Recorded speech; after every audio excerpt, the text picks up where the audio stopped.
Hello. क्या gym join करने के बाद भी आपका वेट बढ़ रहा है? देखो, बहुत बार ऐसा होता है कि लोग जिम ज्वाइन करते हैं वेट लॉस के लिए, राइट? और नो डाउट उनका वेट लॉस भी होता है, बट कुछ हफ्तों बाद या फिर कुछ महीनों बाद उनका वेट फिर से गेन होना शुरू करता है। इनफैक्ट जो पहले वेट था उसी पे आ जाता है या फिर उससे भी बढ़ जाता है। तो क्या जिम करना छोड़ दे, जिम जाना छोड़ दे, या फिर स्ट्रेंथ ट्रेनिंग, वेट ट्रेनिंग छोड़ दे? आइए जानते हैं इसी बारे में। देखो, सबसे इम्पॉर्टेंट बात है कि बॉडी में फैट स्टोर होता है हमारे, और उसके साथ ही वाटर रिटेंशन होता है। तो सब जब हम जिम ज्वाइन करेंगे या फिर हम कोई भी एक्टिविटी स्टार्ट करेंगे तो बॉडी एक्टिव मोड पे चली जाएगी। जैसे ही बॉडी एक्टिव होती है तो वाटर रिटेंशन है या वाटर वेट है वो पहले लॉस होगा। उसके बाद हमारा धीरे धीरे फैट लॉस शुरू हो जाएगा।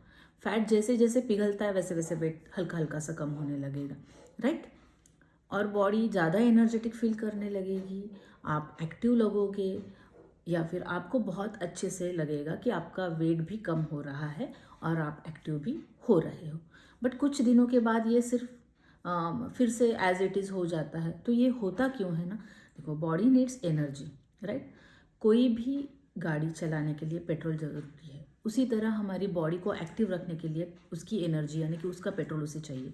वो पेट्रोल यानी कि वो एनर्जी कहाँ से मिलेगी बॉडी को? लीवर और मसल से, राइट? तो बॉडी में जो एनर्जी है वो प्रोडक्शन कौन करता है? Liver and muscle cells, right?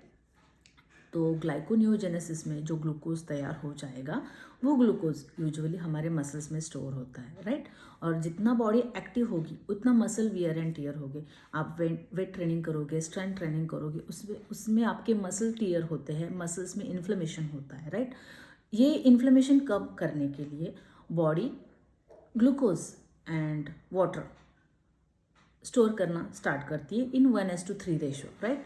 और ऐसे समझ लो कि ग्लूकोज एंड पानी, I mean water and glucose, ये आपका पावर हाउस है, पावर जनरेशन का एक स्रोत है। तो जैसे ही ये स्टोर होने लगेगा मसल्स में तो आपका वेट अगेन बढ़ने लगेगा, राइट? तो इसका मतलब है कि आपका मसल मास बढ़ रहा है, ना कि आपका फैट बढ़ रहा है।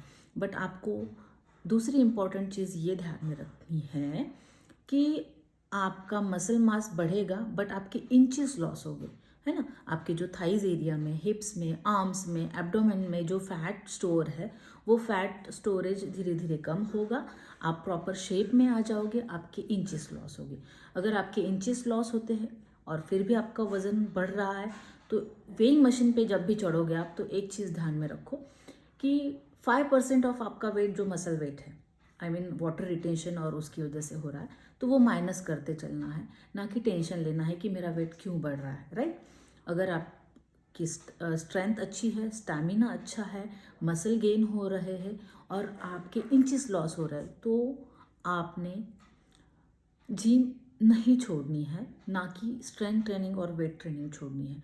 Weight loss is not the first thing to look for, right? आपके इंचेस लॉस होना, मसल स्ट्रेंथ बढ़ना, ये ज़्यादा इम्पोर्टेंट, राइट?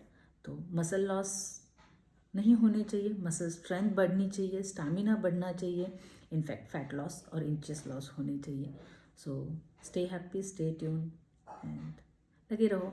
Bye bye.